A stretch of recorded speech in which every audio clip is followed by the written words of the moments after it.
प्रिय विद्यार्थियों, एक बार फिर आपका स्वागत है। पिछली बार हमने आपसे बात की थी मीन कैलकुलेट करना इंडिविजुअल सीरीज के अंदर, व्यक्तिगत श्रेणी के अंदर मीन की गणना कैसे की जाती है।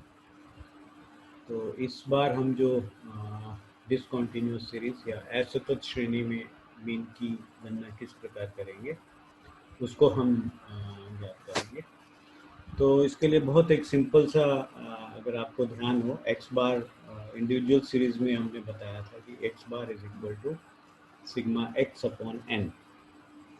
तो यहाँ पे जो सूत्र होता है मीन ज्ञात करने का वो होता है x bar is equal to sigma f x upon sigma f.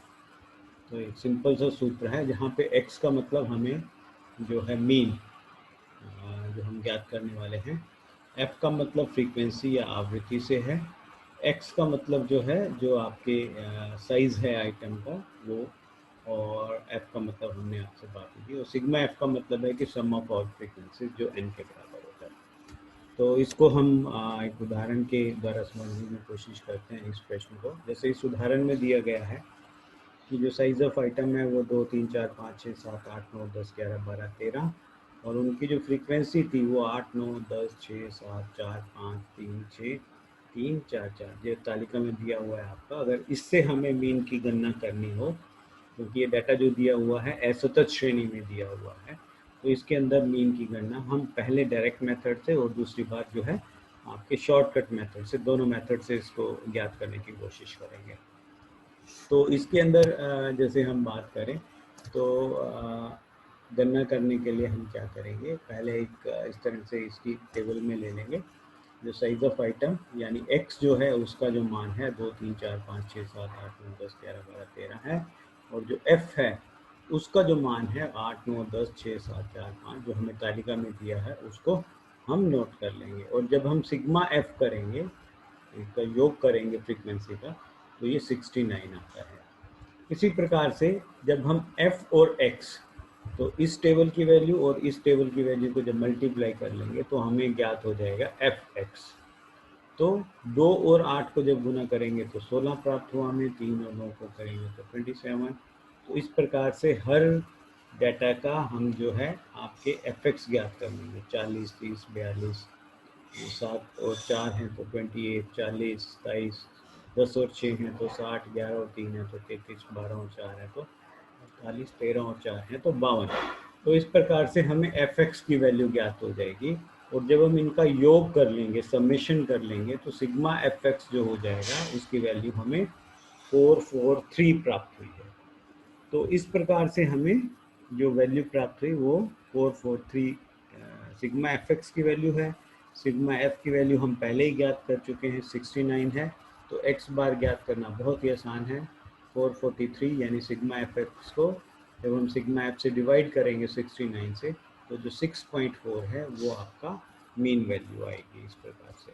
तो इसी प्रकार से एक और उदाहरण के द्वारा हम इसको समझ सकते हैं कि जैसे 100 ये ट्रैंक्विलाइज़र की मात्रा दी गई है और कितने पेशेंट्स को दी गई है, तो 150 ग्राम, 200 ग्राम, 200 ग्राम, 260, 290, 300 ग्राम, 5, 10, 20, 15, 42, 8 पेशेंट्स को इतनी मात्रा में हमने दी। तो पहले हमें x ज्ञात है, हमें f हमें पता है, fx ज्ञात कर लेंगे, उसका जोड़ कर लेंगे, उसको सिग्मा f से डिवाइड कर देंगे, तो 25,230 divided by 100 is equal to 252.30। तो जो x बार है इस श्रेणी के अंदर वो हमें प्राप्त हो जाएगा 252.3 मिलेगा।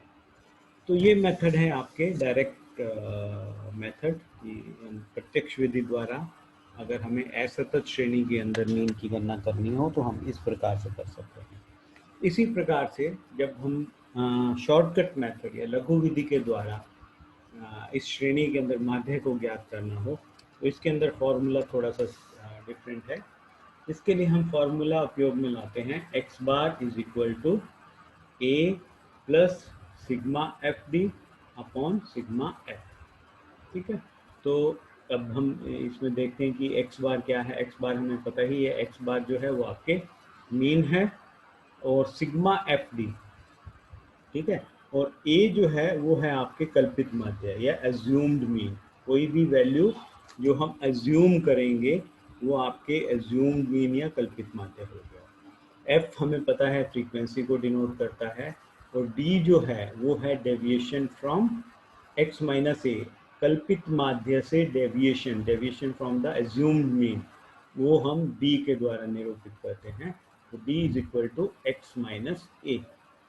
तो यहाँ पे हमें f की वैल्यू हमें दी हुई होगी, d हम कैलकुलेट कर लें, उसको हम मल्टीप्लाई कर लें और उसको हम योग कर लें तो सिग्मा एफ डी हमें प्राप्त हो जाएगा। फ्रीक्वेंसी का हम योग कर लें तो हमें सिग्मा एफ प्राप्त हो जाएगा। ए हमें पता ही है जो हम खुद मान रहे हैं। इस मेथड के द्वारा हम एक्स वाई की गणना करते हैं। तो एक उदाहरण से इसको समझते हैं कि किस प्रकार से हम इसको सॉल्व कर सकते हैं। जैसे दिए गए आंकड़ों में समांतर माध्य हमें ज्ञात करना है।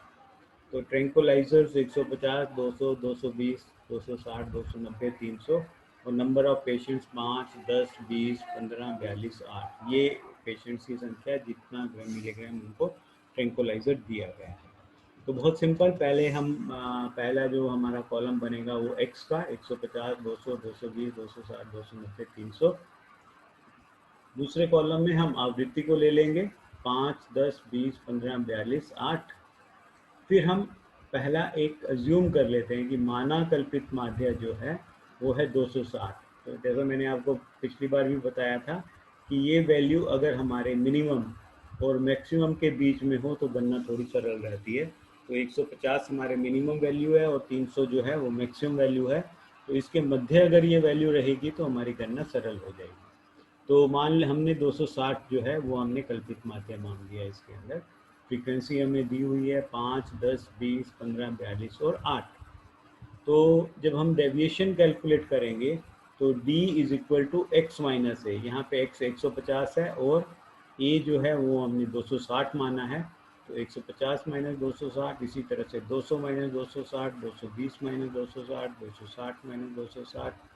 तो x में से हम कल्पित माध्य को घटा देंगे तो उसके बाद जो हमें वैल्यू प्राप्त होगी, जैसे यहाँ पे -110 -60। अब यहाँ पे हमें एक चीज़ इम्पोर्टेंट ध्यान में लेनी है कि हमें जो साइन है प्लस और माइनस का, उस साइन को छोड़ना नहीं है, उसके साथ ही लिखना है फिगर के। तो -110 -60 -40 0 +30 +40। अब हम एफ डी ज्ञात करेंगे। डी हमें पता है, एफ हमें पता है, तो जब हम इनका मल्टीप्लाई कर देंगे तो हमें मिल जाएगा एफ डी। तो -110 को जब 5 से गुना करेंगे तो ये हमें एफ डी पता चल गया। ठीक है, इसी तरह से -60 को 10 से करेंगे तो -600। तो -8 -80, 0 गुना 15 0, 30 गुना 42 1260, 40 गुना 8 330। ठीक है, तो इस तरह से हमें एफ डी की वैल्यू भी ज्ञात कर दी। अब हम सिग्मा एफ करेंगे, जब इन सबका योग कर लेंगे तो ये हमें 100 प्राप्त हुआ। और इसी तरह से जो सिग्मा एफ डी है इसका जब योग प्राप्त करेंगे तो इसका योग हमें 350 प्राप्त हुआ। अब इसमें इम्पोर्टेंट फिर वही माइनस माइनस माइनस वाले साइन एक साथ जोड़ के उसमें प्लस वाले साइन ऐड कर देंगे तो इनका जो डिफरेंस आएगा वो आपके सिग्मा एफ डी आ जाएगा। तो अब हम एक्स बार ज्ञात करने के लिए वही सूत्र जो हमने पहले पढ़ा है उसको लिखेंगे। X bar is equal to a plus sigma f d upon sigma f. A हमें 260 हमने माना ही है और सिग्मा एफ डी हमें यहाँ 350 प्राप्त हुआ है और सिग्मा एफ हमें 100 प्राप्त हुआ है। ये वैल्यू हमने यहाँ गणना कर ली है।